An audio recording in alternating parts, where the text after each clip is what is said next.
وسلام على عباده الذين اصطفى أما بعد فأعوذ بالله من الشيطان الرجيم بسم الله الرحمن الرحيم يريد الله بكم اليسر ولا يريد بكم العسر سبحان ربك رب العزة عما يصفون وسلام على المرسلين والحمد لله رب العالمين اللهم صل على سيدنا محمد وعلى آل سيدنا محمد وبارك وسلم۔ عام طور سے سالکین یہ شکایت کرتے ہیں کہ اعمال نہیں ہوتے، کیا کریں؟ تو اس کا ایک جواب تو یہ ہے کہ اعمال ہوتے نہیں ہیں، کیے جاتے ہیں۔ اعمال ہوتے نہیں ہیں بلکہ کیے جاتے ہیں۔ بیمار تو آدمی ہو جاتا ہے، کچھ چیزیں ایسی ہوتی ہیں نا جس میں انسان کا اختیار نہیں ہوتا، وہ ہو جاتی ہیں۔ حادثہ ہو جاتا ہے، حادثہ کوئی کرتا تھوڑی ہے، بیمار کوئی اپنے آپ کو کرتا تھوڑی ہے، بیمار آدمی ہو جاتا ہے، بوڑھا ہو جاتا ہے، کمزور ہو جاتا ہے، گورا چٹا آدمی کالا ہو جاتا ہے، غریب ہو جاتا ہے۔ اپنے آپ کو کوئی نہیں غریب کرتا، لیکن کچھ چیزیں ایسی ہیں جس کا تعلق اختیار کے ساتھ ہے۔ تو اعمال بھی اختیاری چیز ہیں، یہ کرنے پڑتے ہیں، یہ خود بخود نہیں ہوتے، یہ کرنے پڑتے ہیں۔ کسی کا یہ کہنا کہ جی نیند نہیں آ رہی، یہ تو ٹھیک ہے، یہ تو ٹھیک ہے، اور کسی کا یہ کہنا کہ جی آج کہ دکان پہ جانا نہیں ہو رہا کیا مطلب؟ یہ کہنا میں دکان پہ آج کل نہیں جا رہا، بس میں نہیں جاتا، اس لیے دکان پہ یہ مسئلہ ہے، یہ مسئلہ ہے، یہ مسئلہ ہے، لہٰذا میں نہیں جاتا۔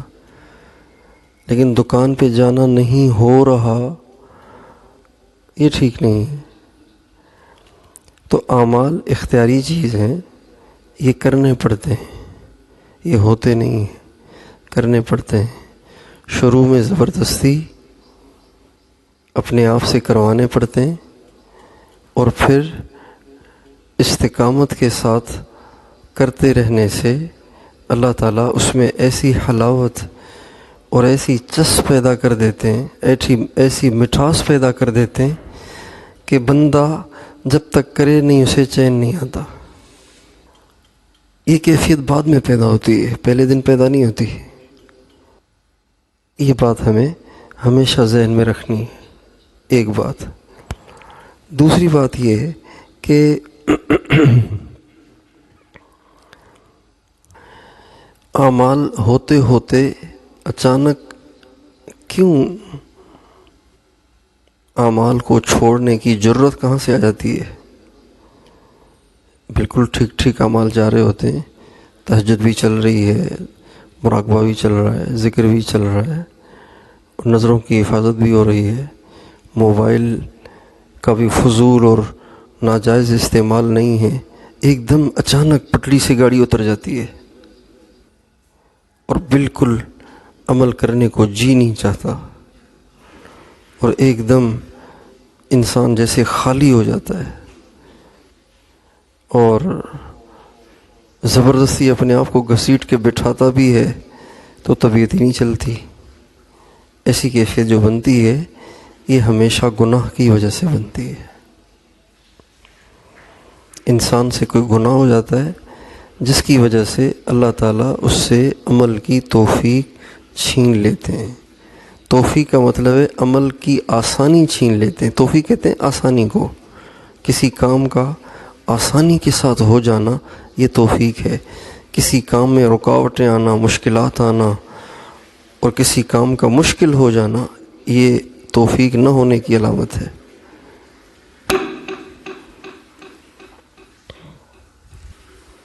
تو گناہ کی وجہ سے ہوتا ہے یہ. اور جب یہ صورتحال بن جائے تو بندے کو چاہیے کہ استغفار پر زور لگائے. کس پہ زور لگائے؟ استغفار پر زور لگائے. اللہ سے معافی مانگے، یا اللہ جس گناہ کی وجہ سے آپ نے نظر رحمت پھیر لی ہے وہ گناہ معاف کر دے. اللہ تعالیٰ سے معافی مانگے. ایک آدمی پکا نمازی ماشاءاللہ پابندی سے نماز پڑھ رہا ہے، اچانک ایک دن فجر چلی گئی، پھر آہستہ آہستہ عشاء میں سستی ہونا شروع ہو گئی، پھر آہستہ آہستہ مغرب میں. پکے نمازی ایک دم نمازیں بالکل چھوڑ دیتے ہیں. اس کی وجہ کوئی گناہ ہوتا ہے، جس گناہ کی وجہ سے اللہ تعالیٰ اپنے دربار کی حاضری پہ پابندی لگا دیتا ہے، توفیق چھین لیتا ہے. کوئی گناہ ہوتا ہے. مثلا ایک مثال ہے، آپ کے پاس موٹر سائیکل نہیں ہے، آپ کو ضرورت پڑتی رہتی ہے، تو آپ مجھ سے لینے روزانہ آ جاتے ہیں، یار وہ بائک چاہیے، کام ہے تھوڑا سا، میں آپ کو دے دیتا ہوں. آپ جاتے ہیں، جا کے ادھر ادھر آس پاس محلوں سے کوئی کام ہوتا ہے وہ کر کے واپس آ جاتے ہیں. اسٹاپ پہ بائی پاس پہ کوئی کام ہوتا ہے وہاں سے کر کے واپس آ جاتے ہیں. تو آپ روزانہ مانگتے ہیں، دوسرے دن مانگتے ہیں، میں آپ کو کھلے دل کے ساتھ دے دیتا ہوں. ایک دن آپ نے کہا یار 10 منٹ کے لیے چابی چاہیے، 10 منٹ کے لیے موٹر سائیکل چاہیے. آپ نے 10 منٹ کے لیے موٹر سائیکل لی، گئے تھے آپ 10 بجے، واپس آئے آپ 6 بجے. اب میں بار بار آپ کو کال کر رہا ہوں، آپ کال بھی نہیں اٹھا رہے، کبھی کاٹ رہے ہیں، کبھی اٹھا نہیں رہے. اب میں نماز پہ گیا ہوا ہوں، پیچھے آپ گاڑی بچوں کو دے کر گئے اور گاڑی مٹی مٹی ہو رہی ہے، ٹائر سے ہوا بھی نکلی ہوئی ہے اور ٹینکی بھی خالی ہے. اگلے دن جب آپ چابی لینے آئیں گے تو کیا خیال ہے؟ بتائیے، جواب دیں. چابی ملے گی؟ کیوں؟ آپ نے خیانت کی ہے. 10 منٹ کا کہہ کے گئے تھے، 6 گھنٹے لگا دیے آپ نے، 8 گھنٹے لگا دیے. اور مانگی تھی گاڑی یہاں کے لیے اور لے گئے پتہ نہیں کچے دیہاتوں میں کہیں، اور ٹائر بھی پنچر کر کے آئے ہو، گاڑی کا ستیہ ناش کر کے آ گئے ہو. ٹینکی کام تمہارا، ٹینکی میری خالی کر دی تم نے. تو آئندہ چابی نہیں ملے گی. اسی طرح جب انسان کو اللہ تعالیٰ نیکی کی توفیق دیتا ہے اور بندہ اس نیکی کو کرتے ہوئے بدماشیاں کرتا ہے، نگاہوں سے، زبان سے، کان سے، کسی بھی طریقے سے، تو اللہ تعالیٰ کہتا ہے تو میرے کام کے قابل نہیں ہے، چل یہاں سے. اللہ تعالیٰ اس سے توفیق چھین لیتا ہے. تو اس لائق ہی نہیں ہے کہ میں تجھے اپنی یاد کی دولت عطا کروں. تو اس لائق ہی نہیں ہے کہ میں تجھے اپنے در پہ بلاؤں. اللہ تعالیٰ اس کو محروم کر دیتا ہے. پھر بندے کی کیفیت ایسی ہو جاتی ہے کہ اس کو کہو نا تو اس کو غصہ آنے لگ جاتا ہے. اس کو کہو تو اس کو غصہ آنے لگ جاتا ہے. ہمارے تبلیغ میں اس کی بہت مثالیں ہیں. بڑے قربانی والے، بڑے پھرنے والے، بڑی محنت کرنے والے، اچانک ان کی کنڈیشن ایسی ہو جاتی ہے کہ پھر ان کے پاس جاؤ تو ان کو غصہ آتا ہے. آپ کیوں آتے ہو میرے پاس یار؟ کہ دنیا میں ہی رہ گیا ہوں کا ایک سدھارنے کے لیے؟ غصہ آتا ہے. اس لیے جب کبھی بھی توفیق کے چھن جانے والی کیفیت پیدا ہو تو سمجھ جائیں خیانت ہو گئی ہے، نظر رحمت پھر گئی ہے. لہٰذا اب طریقہ یہی ہے کہ آپ خود بھی استغفار کریں اور اپنے بڑوں سے بھی استغفار کروائیں. صحابہ آتے تھے نبی کریم صلی اللہ علیہ وسلم کے پاس، یا رسول اللہ مجھ سے یہ گناہ ہو گیا ہے، آپ میرے لیے استغفار کریں اور مجھے پاک کریں. استغفار کریں میرے لیے. آپ علیہ السلام ان کے لیے استغفار کرتے تھے تو آپ علیہ السلام کی سفارش پہ ان کا گناہ معاف ہو جاتا تھا. جب گناہ معاف ہو جائے گا تو چھینی ہوئی دولت واپس آ جائے گی.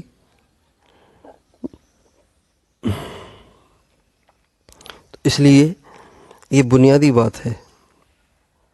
یہ جو دو باتیں عرض کی نا، ایک تو یہ سمجھنا ہے کہ اعمال ہوتے نہیں، کرنے پڑتے ہیں. دوسری بات یہ کہ اگر کبھی اعمال بھاری بن گئے ہیں اور ان میں طبیعت نہیں چل رہی اور وقت ہونے کے باوجود بھی آپ عمل نہیں کر پا رہے، آپ سے عمل نہیں ہو رہا، ایسی کیفیت بنتی ہے نا. ٹائم بھی ہے، فارغ بھی ہے، بیٹھا ہوا بھی ہے، قرآن اٹھا کے تلاوت رہتی ہے، قرآن اٹھا کے تلاوت نہیں کر رہا، اتنی ضرورت ہی نہیں ہو رہی کہ قرآن اٹھا کے بیٹھے. یہ علامت ہے اللہ تعالیٰ کی نظر رحمت کے پھر جانے کی، اور یہ نظر رحمت پھری ہے کسی گناہ کی وجہ سے. اب سب سے بہتر بات یہ ہے کہ اللہ پاک سے رو رو کے مانگنا شروع کرے، اے میرے رب عافیت کے ساتھ تو مجھے اس گناہ کی طرف نشاندہی فرما. عافیت کے ساتھ. اگر صرف نشاندہی کہے گا تو یہ بھی ہو سکتا ہے کہ اللہ تعالیٰ اوروں پہ وہ عیب کھول دے اور وہ اس کو بدنام کریں، خوار کریں، ذلیل کریں، اور پھر اس کو ہوش آئے کہ ارے یہ مجھ سے برائی ہو رہی تھی جس کی وجہ سے یہ مسئلہ تھا. تو نشاندہی کی ایک صورت یہ بھی ہے. اس لیے عافیت کے ساتھ اللہ تعالیٰ سے نشاندہی کی دعا کرے، یا اللہ مجھ پہ کھول دے وہ کون سا عیب ہے مجھ میں، وہ کون سی برائی ہوئی ہے مجھ سے جس کی وجہ سے آپ نے نظر رحمت پھیر لی. اور پھر اس کے بعد اللہ پاک سے معافی مانگے سچے دل کے ساتھ، اور اپنے بڑوں سے بھی استغفار کروائے، سچے دل کے ساتھ معافی مانگے. اور معافی مانگنے کا مطلب تسبیح پھیرنا نہیں ہے. معافی مانگنے کا مطلب یہ ہے کہ اللہ پاک سے ایسے معافی مانگی جائے جیسے کسی کے ساتھ زیادتی کی جاتی ہے، اور پھر احساس ہوتا ہے اور اس کو منانے کی کوشش کی جاتی ہے، اور آئندہ کے لیے یہ طے کر لیا جاتا ہے کہ اب میں نے ایسے نہیں کرنا. آپ ایک گلی سے گزر رہے تھے موٹر سائیکل پر 60 کی اسپیڈ سے، گلی سے، تو گلی میں 60 کی اسپیڈ پہ چلائی جاتی ہے موٹر سائیکل، اور ایک بچے کو لگ گئی، اچھل کے جا کے بچہ گرا، سر پھٹ گیا، ٹانکے لگ گئے. رشتہ داروں نے پکڑ کے آپ کو پہنچا دیا جیل، پولیس نے کر دی ٹھکائی اور ڈنڈ ڈال دیا، اور جیل میں بھی رکھا چند دن. اب آپ اس گلی سے جب گزریں گے آئندہ تو کس اسپیڈ سے گزریں گے بتائیے؟ 60 کی اسپیڈ سے گزریں گے، 80 کی اسپیڈ سے گزریں گے؟ اب آپ 10 کی اسپیڈ سے گزریں گے. اس لیے کہ جو کبھی دودھ سے جلا ہو نا تو وہ لسی کو بھی پھر پھونکے مار کے پھر پیتا ہے. دودھ کا جلا چھاچھ بھی پھونکے مار کے پیتا ہے. چھاچھ کہتے ہیں لسی کو. چوٹ لگی ہے نا ایک دفعہ تو عقل ٹھکانے آ گئی ہے. اس کو کہتے ہیں توبہ. یہ ہے توبہ. توبہ کرے کیا مطلب؟ یعنی جو ہو گیا سو ہو گیا، بس اللہ اب نہیں کروں گا، اس کو کہتے ہیں توبہ. یہ والی توبہ جب آدمی کر لیتا ہے اور رو رو کے اللہ کو منانے کی کوشش کرتا ہے تو اللہ راضی ہو جاتے ہیں. اور اگر بیٹھ کے کہے گا کہ اب 300 دفعہ استغفر اللہ کہہ لوں، 300 دفعہ استغفر اللہ کہہ رہا ہے، تو اس استغفر اللہ میں بھی دل نہیں لگے گا، اس استغفر اللہ میں بھی دل نہیں لگے گا.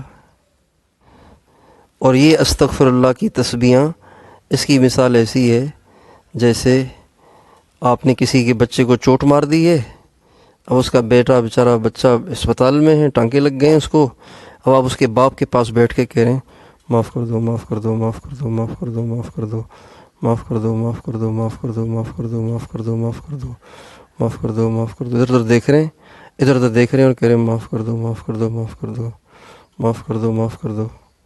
معافی مل جائے گی اس سے؟ وہ کہے گا تیری ایسی کی تیسی دماغ خراب کر رکھا ہے تم نے. تو توبہ کی حقیقت اگر مستحضر کر کر معافی مانگیں گے تو پھر ملے گی معافی. اور توبہ کے استحضار کے بغیر اگر استغفار کی تسبیحاں پڑھیں گے تو یہ مزید اللہ کے غصے کو جوش دینے والی بات ہے. زیادتی بھی کی ہے اور معافی بھی مانگ رہا ہے، ایسے جیسے بچہ رٹا لگا رہا ہے، معافی بھی نہیں مانگ رہا طریقے سے، ڈھنگ سے. بات سمجھ میں آ رہی ہے؟ اور یہ ایک بنیادی بات ہے. ساری دنیا میں جس کسی کو کوئی بھی پریشانی آتی ہے، کوئی اس کے پیچھے خطا ہوتی ہے. اس کے پیچھے کیا ہوتی ہے؟ کوئی بندے کی اس طرف توجہ نہیں جاتی. آپ جائیں گے نا عاملوں کے پاس، وہ کہیں گے آپ یہ وظیفہ پڑھ لیں انشاءاللہ ٹھیک ہو جائے گا سب. آپ یہ آیت 313 دفعہ پڑھ لیں، آپ یہ دعا 1000 دفعہ پڑھ لیں، سارے کام سیدھے ہو جائیں گے. یہ جو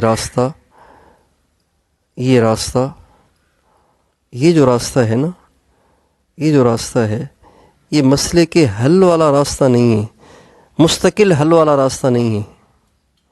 یہ مستقل حل والا راستہ نہیں ہے. مستقل حل والا راستہ یہ ہے کہ ہم اس بات کی ٹوہ میں لگیں کہ یہ مسئلہ ہوا کیوں ہے، اللہ نے بھیجا ہے، کیوں بھیجا ہے، کیا غلطی ہو رہی ہے مجھ سے. یہ ہے اصل مسئلے کی جڑ. اس جڑ کو پکڑ کے آپ اس کو ٹھیک کر دیں، مسئلہ ٹھیک ہو جائے گا. ورنہ قرآن کی آیتوں کے رٹے لگا کے اگر آپ نے وہ مسئلہ اپنا ٹھیک کروا بھی دیا تو اللہ ایک اور کر دے گا. آپ کب تک اللہ سے لڑیں گے؟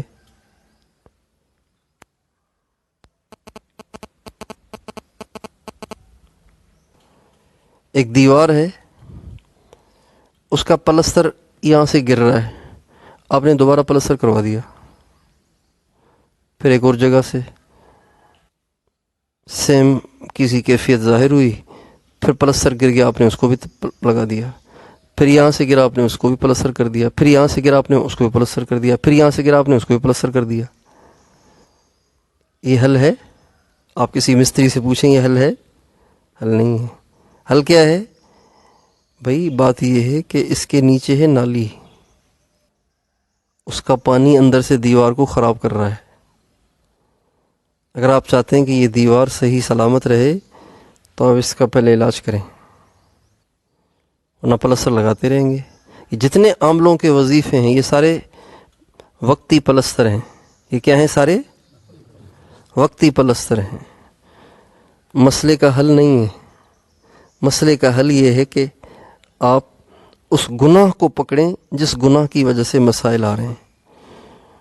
اس گناہ کو پکڑ کے اس سے سچی توبہ کر لیں. توبہ، وظیفہ نہیں، استغفار کی تسبیحاں نہیں، توبہ کر لیں تو انشاءاللہ سب ٹھیک ہو جائے گا. یہ ایک بات ہے، ہمیشہ کے لیے اس کو ذہن نشین کر لیں. اپنے پر، اپنے آس پاس والوں پہ، اپنے تعلق والوں پہ، اپنے گھر والوں پہ، کسی پہ بھی کبھی کوئی مسئلہ آئے تو بجائے اس کے لیے وظیفے ڈھونڈنے کے آپ اس کی اصل جڑ تلاش کریں. ہمارے ایک ساتھی ان کا کام ماشاءاللہ، یعنی اچھے دیندار آدمی اور دین کا کام کرنے والے، لیکن مسائل ان کے حل ہی نہ ہو، پریشانی ان کی دوری نہ ہو، اور کام کاج ان کا اچھا خاصا لیکن چلے ہی نہیں. پریشان، قرضے چڑھ رہے ہیں، کاروبار نہیں چل رہا، پتہ نہیں کیا مسئلہ ہے. ابھی یہ جائیں کسی عامل کے پاس، وہ کہے گا آپ کی والدہ کا نام کیا ہے؟ کہیے اچھا ضرب تقسیم. اچھا بھئی آپ پہ تو بڑا زبردست جادو ہوا ہے. بڑا مسئلہ ہے بھئی. آپ کی دکان پہ تو جنات کا ڈیرا ہے. یہی ہو رہا ہے نا. بہرحال بڑے وظیفے، بڑے دم، یہ وہ، مسئلہ حل ہی نہ ہو. تحقیق کی تو ان کی فجر نہیں ہوتی. تحقیق کیا کی کہ ان کی کیا نہیں ہوتی؟ فجر میں نہیں ہوتے. اب بتائیں، فرض نماز جب نہیں ہے تو اللہ کی مدد کیسے آئے گی؟ فرض نماز جو امام حسین سے معاف نہیں ہوئی، وہ اس میں کوتاہی ہے، تو کام کیسے ہوں گے؟ ایک دفعہ رائے میں فجر کی نماز ہوئی. فجر کی نماز کا جب سلام پھرا تو ایک بہت بڑا مجمع کھڑا ہو گیا رکعت پوری کرنے کے لیے. تو ہمارے ایک بزرگ نے دیکھا اتنے سارے مجمع کو، فرمانے لگے یہی وجہ ہے پاکستان کے حالات کے خراب ہونے کی. تمہاری نمازوں کا تو حال یہ ہے کہ تم مسجد میں رہ کے بھی تمہاری رکعت نکل گئی. یہ ہے ساری جڑ سارے مسائل کی. تو ہمیشہ عقل مندی کی بات بھی یہی ہے کہ جب کبھی کوئی مسئلہ آئے تو اس کی جڑ پکڑی جاتی ہے.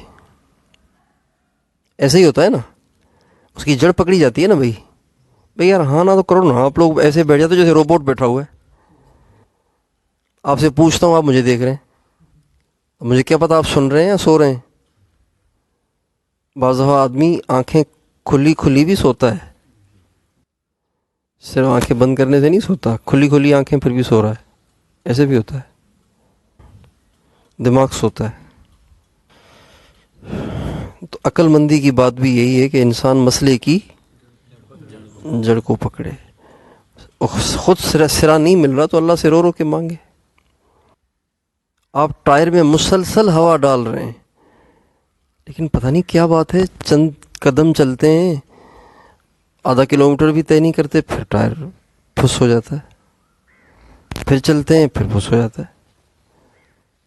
تو آپ ماہر کے پاس جائیں گے اور اس سے کہیں گے یار اس کو نکالو، یار اس کو پنچر ہے، دیکھو کہاں ہے پنچر. تو ہمیشہ مسئلے کی جڑ کو پکڑنا چاہیے، اس کی وجہ ڈھونڈنی چاہیے. جو لوگ اس طرح سے چلتے ہیں ان کے مسائل اللہ ختم کر دیتا ہے، پکی بات ہے.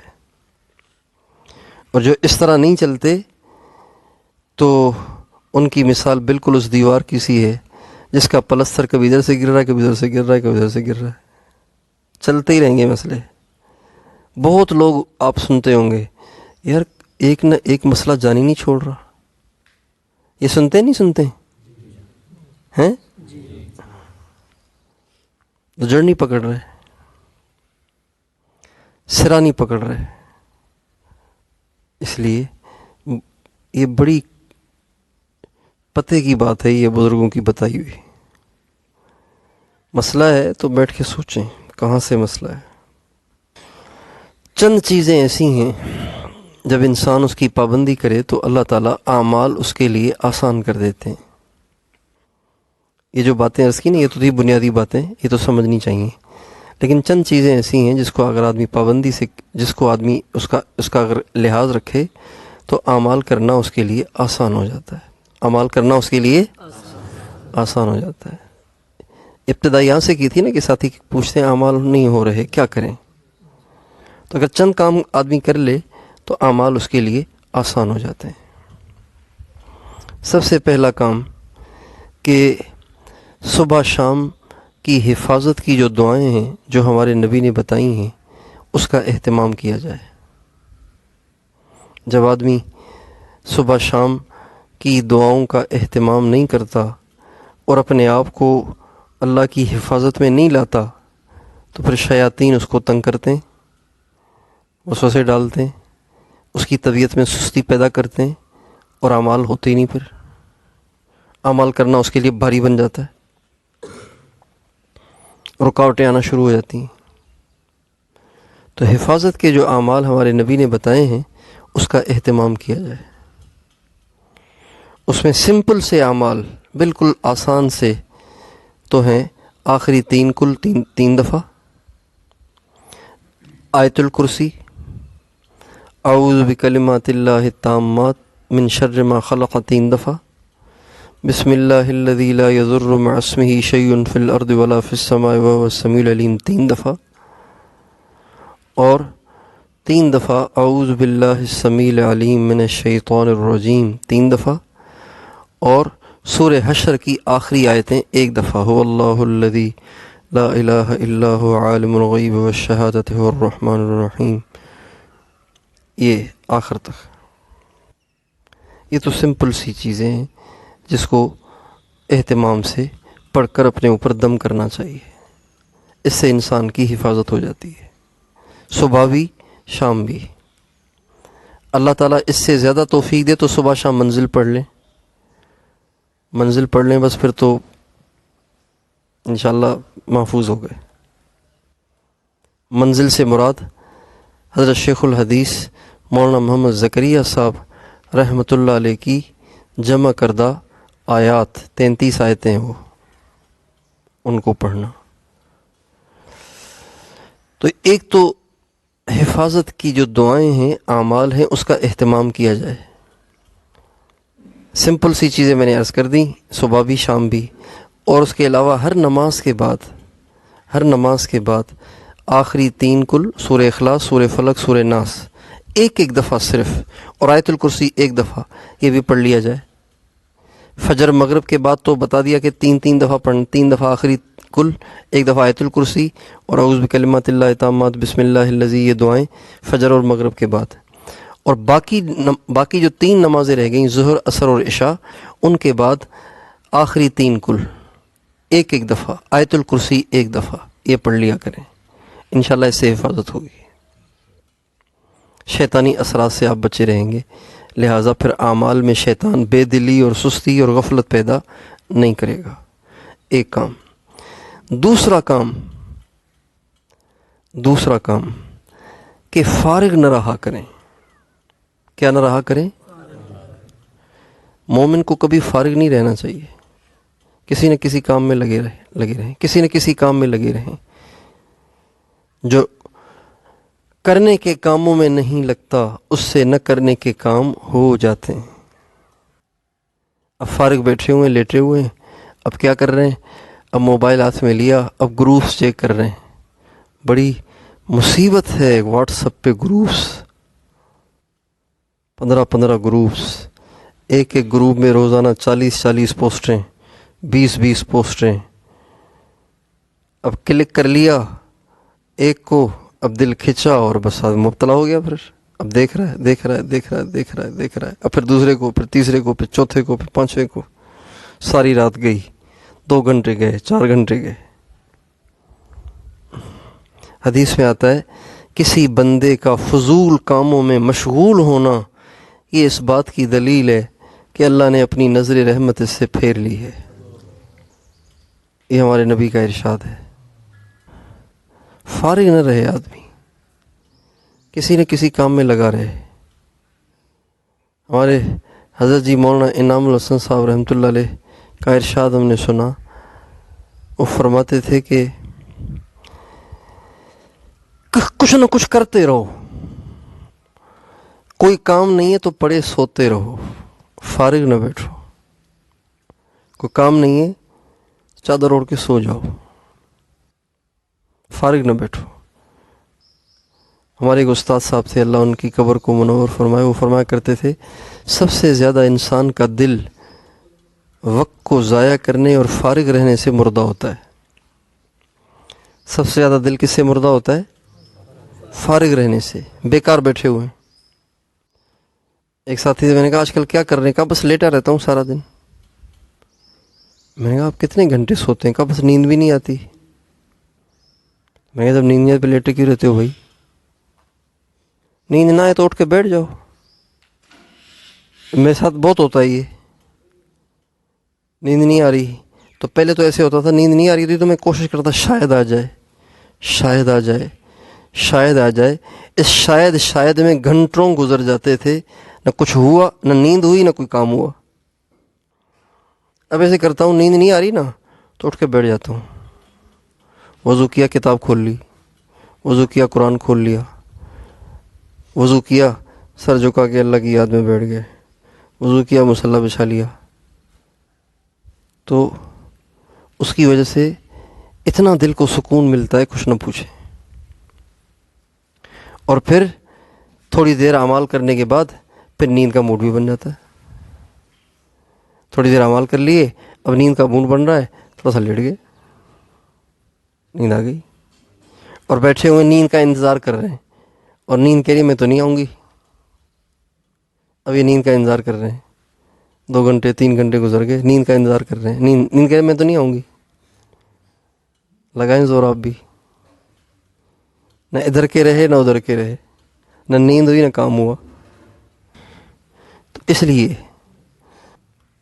ایک کام حفاظت کے اعمال پابندی سے کریں، ٹھیک ہے، اور دوسرا کام اپنا وقت فارغ نہ رہیں، کسی نہ کسی کام میں لگے رہیں۔ حضرت مفتی شفیع صاحب مفتی اعظم پاکستان فرماتے ہیں چونکہ عادت پڑی ہوئی ہے مصروف رہنے کی، لہٰذا بیت الخلاء میں بھی بیٹھتا ہوں تو وہاں بھی فارغ نہیں بیٹھا جاتا، اتنی دیر جتنی دیر میں پیشاب کر لوں لوٹا دھو لیتا ہوں۔ کیا کر لیتا ہوں؟ لوٹا دھو لیتا ہوں۔ جن لوگوں کے کوئی مستقل روزگار نہیں ہوتے اور وہ غریب ہوتے ہیں، کچھ کماتے ہیں تو گھر چلتا ہے، تو وہ لوگ ہمیشہ تلاش میں رہتے ہیں مزدوری کے، ہے نا، مزدوری کی تلاش میں رہتے ہیں، کوئی کام مل جائے۔ اس طرح رہنا ہے ہمیں۔ جو ہی کسی عمل سے فارغ ہوئے تو اب خود سوچیں اب کون سے عمل میں لگوں، اب میرے پاس ٹائم ہے، اب اس کو ضائع نہیں کرنا ہے، اب کون سا کام کر لوں۔ اور کوئی کام نہیں مل رہا تو بیٹھ کے سر کو مالش کر لیں، اپنے سر کو مالش کر لیں، بیوی کے سر پہ مالش کر لیں، ماں کے سر پہ مالش کر لیں، باپ کے سر پہ مالش کر لیں، اپنے کسی بچے کے سر پہ مالش کر لیں۔ فارغ ہیں، اپنے گھر والوں کو ہاتھ بٹائیں کام کاج میں۔ بیگم کپڑے دھو رہی ہے، آپ بھی ساتھ بیٹھ جائیں، بیگم آپ صابن لگائیں میں نکالتا ہوں۔ وہ کہے گی نہیں نہیں نہیں نہیں، یہ کیا کر رہے ہیں آپ، چونکہ ہمارے یہاں مشرق میں نہیں ہے نا مرد گھر کے کام کرے، یہ ہمارے ہاں اس کا تصور نہیں ہے، جبکہ یہ کام تو سارے سنت ہیں۔ تو عورت بیچاری شرمائے گی، آپ کہیں شرماؤ نہیں، یہ سنت ہے سارے کام۔ آپ اس کا ہاتھ بٹائیں، آٹا گوندھ کے دیں۔ آٹا نہیں گوندھ کے دے سکتے، آٹا آپ کو گوندھنا نہیں آتا تو سیکھ لو، یہ کام بھی کرنے کے ہیں، یہ سارے کام سنت ہیں۔ آج ماسی نہیں آئی ہے، اب بیگم بیچاری پریشان ہے کہ آج میں نے کپڑے بھی دھونے ہیں، اب گھر کی صفائی کیسے ہوگی، ماسی نہیں آئی۔ آپ گھر والی سے کہیں بیگم پریشان نہ ہو، خادم حاضر ہے، گھر کی صفائی کر دے گا انشاءاللہ، چمکا دے گا آپ کا گھر، آپ گھر کا کام کر لیں۔ صرف مراقبے سے دل منور نہیں ہوتا، اس سے بھی دل منور ہوتا ہے۔ آپ ایک دفعہ گھر میں جھاڑو پھیر کے دیکھیں اور پھر آ کے مراقبے میں بیٹھیں، دیکھیں کیسی کیفیت بنتی ہے۔ اپنے گھر والوں کے کپڑے دھوئیں، دیکھیں کتنی کیفیت بنتی ہے۔ یہ سارے کام اللہ کے قریب کرنے والے ہیں۔ تو ایک کام تو یہ کہ آپ حفاظت کے اعمال پابندی سے کریں، دوسرا کام یہ کہ فارغ نہ رہیں، وقت ضائع نہ کریں۔ جب آدمی وقت ضائع کرتا ہے تو اس سے طبیعت میں آتی ہے مردگی، اور پھر اعمال کی جان نکل کے اعمال کی توفیق چھن جاتی ہے، پھر بوجھ بن جاتے ہیں اعمال۔ اس لیے فارغ رہنا ہی نہیں ہے کہ دل مردہ ہو۔ یہ 2 کام ہو گئے۔ تیسرا کام یہ ہے کہ اپنے پیٹ کو ہلکا رکھیں۔ اپنے پیٹ کو کیا کریں؟ اپنے پیٹ کو فل ہو کے کھانا نہ کھایا کریں، فل ہو کے کھانا کھانا یہ اہل آخرت کو زیب نہیں دیتا۔ اہل آخرت کے پیٹ تو ہلکے رہتے ہیں، اس لیے کہ وہ خواہش کے لیے کھاتے ہی نہیں، وہ تو ضرورت کے لیے کھاتے ہیں۔ ہمارے ہاں اس کا مرض ہے، جب تک گنجائش ہے ٹھونستے رہتے ہیں، ٹھونستے رہتے ہیں، ٹھونستے رہتے ہیں، ٹھونستے رہتے ہیں، یہاں تک کہ آنے کے قریب ہو جائے، پھر کہتے ہیں چلو مجبوری ہے اب کیا کریں۔ پھر مجبوری میں پلیٹ سے دستبردار ہونا پڑتا ہے۔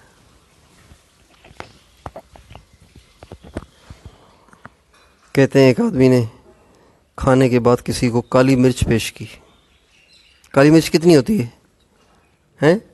چھوٹی سی ہوتی ہے نا۔ اس نے کالی مرچ پیش کی کہ بھئی یہ ہاضمے دار ہے، یہ کھا لیں آپ۔ کہا اتنی گنجائش ہوتی تو کھانا نہ ڈال دیتا۔ یہ ہمارے نبی کی سنت نہیں ہے۔ ہمارے نبی کی سنت یہ ہے کہ پیٹ کے 3 حصے کرو. پیٹ کے کتنے حصے کرو؟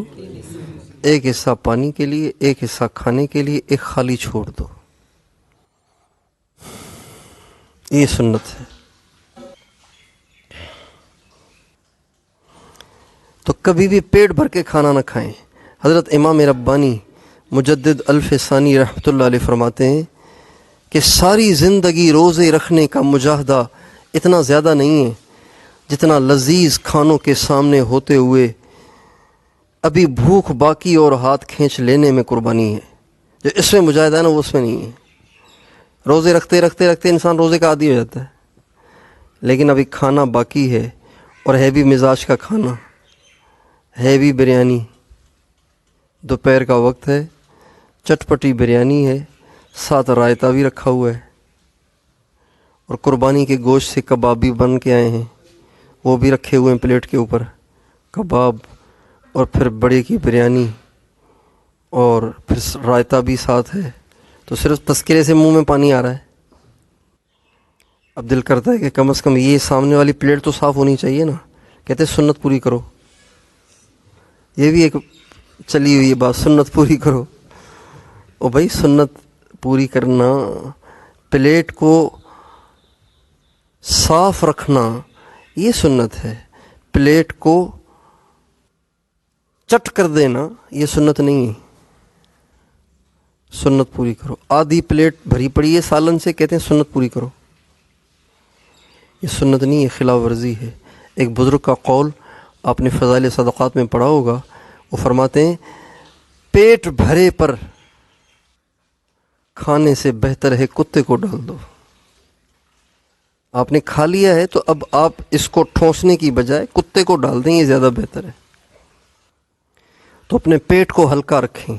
آپ پیٹ کو ہلکا رکھیں گے، آپ کے اعمال میں مزہ رہے گا، ذکر مراقبہ کرنے کو دل کرے گا. اب پیٹ ہوا ہے فل، اب گردن جھکاتا ہے تو دماغ پہ گیس چڑھتا ہے، تو اب سوچتا ہے کہ یار معلوم ہوتا ہے نیند پوری نہیں ہے، پہلے نیند پوری کر لوں پھر اٹھ کے مراقبہ کر لوں گا. اور بھرے پیٹ کے ساتھ جو سویا تو نماز بھی نکل گئی. پیٹ کو ہمیشہ ہلکا رکھیں. یہ کتنے کام ہو گئے؟ 3. چوتھا کام، کم سے کم بولیں. آپ نے پڑھا ہوگا فضائل اعمال میں، اے ابو ذر خاموشی کو لازم پکڑو کہ خیر کے بغیر کوئی کلام نہ ہو، یہ چیز تجھے نیک کاموں میں مدد دے گی. پڑھا ہے کہ نہیں پڑھا ہے؟ تو اس سے کیا پتہ چلا ہے؟ ہمارے نبی کی اس بات سے کیا پتہ چلا کہ خاموش رہنے سے انسان کو نیک کام کرنے کا شوق رہتا ہے. زیادہ بولنے والے آدمی کے اندر سے نیک کام کرنے کا شوق ختم ہو جاتا ہے. خاموش رہنے والے آدمی کے اندر نیک کام کرنے کا شوق رہتا ہے.